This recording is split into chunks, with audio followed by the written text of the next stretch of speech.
আসসালামু আলাইকুম প্রিয় দর্শক, আমি ভিডিওটি শুরু করার আগেই একটি কথা বলে নিচ্ছি। গত গত ভিডিওতে আমি একটি ভিডিও করেছিলাম বাংলাদেশ 100% হারবে, অর্থাৎ বাংলাদেশ আয়ারল্যান্ডের সাথে ম্যাচটি খেলার আগেই আমি তার ফলাফল দিয়ে দিয়েছিলাম। বাংলাদেশ 100% হারবে। বিশ্বাস না হয় আপনারা অবশ্যই আমার চ্যানেলে ভিডিওটি দেখে আসবেন।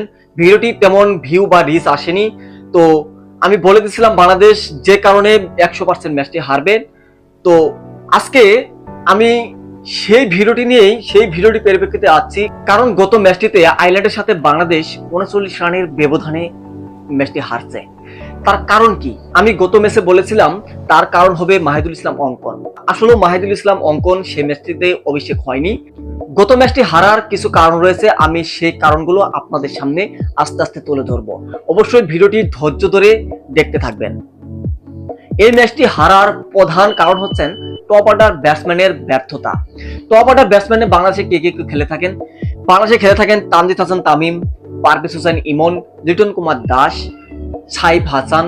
এগুলো ব্যাটসম্যান তো টপ অর্ডারে খেলে থাকেন। যেমন তানজিদ হাসান তামিম, গত কয়েকটি ম্যাচ আমি তানজিদ হাসান তামিমের দেখেছি, যেগুলো ম্যাচ ভালো খেলেছেন, মাশাআল্লাহ ভালোই খেলেছেন। আর যেগুলো ম্যাচ তিনি ভালো খেলতে পারেনি, তার প্রথমেই পতন। একজন ওপেনারের যদি প্রথম 1 ওভার 2 ওভার 3 ওভারের মাঝে পতন হয়ে যায়, তাহলে বাংলাদেশের ক্রিকেট কেমন করে টিকে থাকবে এই বিশ্বে? দেখেন গত ম্যাচটিতে তানজিদ হাসান তামিম প্রথম ওভারেই 5 বলের মাথায় 2 রানে পতন হয়েছে। 2 রানের মাথায় তার পতন হয়েছে। এটি কি বাংলাদেশ তাদের মানে টপ অর্ডার ব্যাটসম্যান বা ওপেনারের কাছে এটি চেয়েছিল বাংলাদেশ ক্রিকেট বা বাংলাদেশের ক্রিকেট ভক্তরা? দর্শক, তারপরে আসা যাক লিটন কুমার দাসে। লিটন কুমার দাস একজন বাংলাদেশের অভিজ্ঞ ব্যাটসম্যান। অনেকদিন হয় তিনি বাংলাদেশ জাতীয় দলে অভিষেক হয়েছেন। লিটন কুমার দাস বর্তমানে বাংলাদেশ টি-20তে মানে ক্যাপ্টেন্সি করে যাচ্ছেন। একজন ক্যাপ্টেনের কি দরকার ছিল ম্যাচের মানে দ্বিতীয় ওভারেই 4 রানের মাথায় তার পতন হওয়া? তিনি কেন ম্যাচটি ধরে রাখতে পারলো না? তাকে বাংলাদেশ ক্রিকেট বোর্ড কেন ক্যাপ্টেন্সির দায়িত্ব দিল? অবশ্যই আপনারা কমেন্ট করবেন। তারপর আমি বলবো পারভেজ হোসেন ইমন। ম্যাচের 5ম রানে পারভেজ হোসেন ইমনের পতন। বাংলাদেশ কেমন করে এই আয়ারল্যান্ডের সাথে ম্যাচটি জিতবে? অবশ্যই আমার কথাগুলো আপনারা ধৈর্য ধরে শুনবেন। বাংলাদেশ কেমন করে আয়ারল্যান্ডের মতো একটি দলের সাথে হেরে গেল? আমরা গত কয়েকটি ম্যাচ পারভেজ হোসেন ইমনের দেখেছি, তিনি একটি ম্যাচ ভালো খেলতে পারেননি। যদিও একটি দুটি ম্যাচ ভালো খেলেন, তারপরেও তিনি ওই ম্যাচের মাঝেই 2 থেকে 3টি টপেজ দেন বা ক্যাচ ড্রপ দেয়, তারপর তিনি লাইভ পান, তারপরে ভালো খেলেন।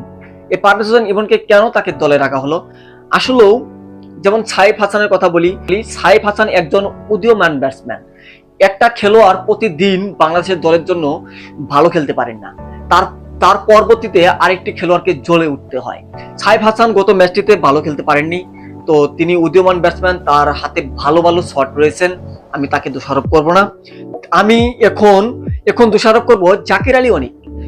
আরে ক্রিকেট বোর্ড, আরে ভাইয়েরা, আপনারা কেন জাকির আলী অনিককে দলে রাখছেন?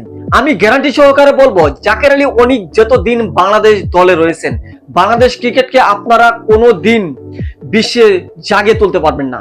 কারণ জাকির আলী অনিক চুনদানি খেয়ে যায়। জাকির আলী অনিক দলের জন্য কিচ্ছু করতে পারেন না। আরেকটি কথা, তাওহিদ হৃদয় বেশ কিছুদিন হয় মানে বাংলাদেশের ক্রিকেট ভক্তদের কাছে ট্রোলের শিকার হয়েছেন। গতকাল যে ম্যাচটি খেলেছেন তাওহিদ হৃদয় মাশাআল্লাহ অনেকটা ভালো খেলেছেন। তাওহিদ হৃদয় মাঠে থাকার পরও ম্যাচটি মানে পরাজয় বরণ করছেন। কারণ কি জানেন? তাওহিদ হৃদয় ম্যাচটি আঁকড়ে ধরার পরেও বাংলাদেশের ম্যাচটিতে পরাজয় বরণ করেছেন। তাওহিদ হৃদয়কে সঙ্গ দেওয়ার মতো কোনো ব্যাটসম্যান ছিল না। তাওহিদ হৃদয় 50 বলে 83 রান করেছেন, 3টি ছক্কা এবং 7টি চারের মাধ্যমে। আপনারা দেখেন তাওহিদ হৃদয়ের সাথে যদি বাংলাদেশের যে কোনো একটি ব্যাটসম্যান চলে উঠতে পারত, তাহলে বাংলাদেশ এই 39 রানে আয়ারল্যান্ডের সাথে ম্যাচটি হারতো না।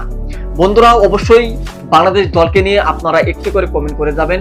বাংলাদেশের দলে মূলত আমি শেষে একটি কথা বলে যাচ্ছি আপনাদের, বাংলাদেশ দলে সিন্ডিকেট চলছে। এই সিন্ডিকেটের কারণে বাংলাদেশ কোনো দিন উন্নত হবে না।